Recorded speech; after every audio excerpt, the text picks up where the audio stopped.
আর এখন যে প্রশ্নগুলো সামনে আসছে গোটা ঘটনার পর, যে পেহেলগাঁও হামলার পর কোন পথে পালালো জঙ্গিরা?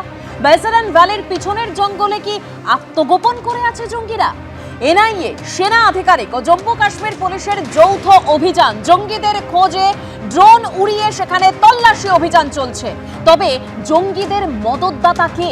21 জনের বাড়িতে তল্লাশি, নাশকতায় মদত দেওয়া সহ জঙ্গিদের আশ্রয় দেওয়ার অভিযোগেই তল্লাশি অভিযান। বাজেয়াপ্ত করা হয়েছে আগ্নেয়াস্ত্র এবং ডিজিটাল নথি।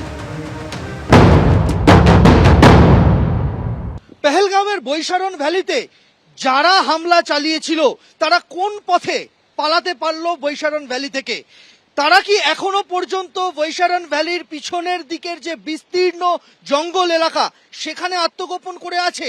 এই সমস্ত তথ্যের তলাশ করতে এনআইএ সঙ্গে সেনা আধিকারিকদের দল এবং তার সঙ্গে জম্মু কাশ্মীর পুলিশ একযোগে তল্লাশি চালায় বৈশারণ ভ্যালিতে। দুর্যোগপূর্ণ আবহাওয়া, একটানা নাগাড়ে বৃষ্টি হয়ে চলেছে পেহেলগাঁও সহ বিস্তীর্ণ এলাকা অনন্তনাগ জেলার। সেই সমস্ত জায়গাতে বৃষ্টির মধ্যেই, বৃষ্টিকে উপেক্ষা করে, দুর্যোগপূর্ণ আবহাওয়াকে উপেক্ষা করে কিন্তু এনআইএ তাদের তদন্তের কাজ এগিয়ে নিয়ে গিয়েছে। ড্রোন উড়িয়ে বিভিন্ন জায়গাতে তল্লাশি অভিযান চালানো হয়েছে সেই সমস্ত জঙ্গিদের খোঁজে যারা এই হামলার ঘটনা ঘটিয়েছিল এবং তারপর ওই বৈশারণ ভ্যালি থেকে তারা বেরিয়ে যায়।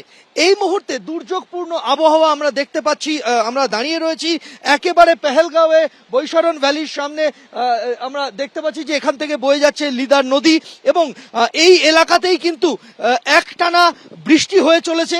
তার মধ্যেই এনআইএর তদন্তকারীরা তারা বিভিন্ন দলে ভাগ হয়ে আজকে তারা যান ওই বৈশারণ ভ্যালিতে এবং প্রায় 8 থেকে 10 ঘন্টা সেখানে তদন্ত প্রক্রিয়াকে এগিয়ে নিয়ে যান তারা।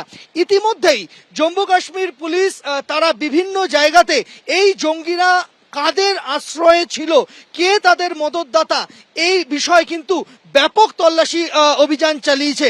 গত 24 ঘন্টায় 21 জন এমন ব্যক্তির বাড়িতে তল্লাশি চালানো হয়েছে যাদের বিরুদ্ধে অতীতে এফআইআর রয়েছে এবং নাশকতামূলক ঘটনা এবং সেই নাশকতার সঙ্গে যোগ রয়েছে এমন লোকজনকে আশ্রয় দেওয়া। বিবিধ অভিযোগে অতীতে যাদের নামে এফআইআর হয়েছিল তাদের বাড়িতে তল্লাশি অভিযান চলেছে একদম নির্দিষ্ট তথ্যের ভিত্তিতে।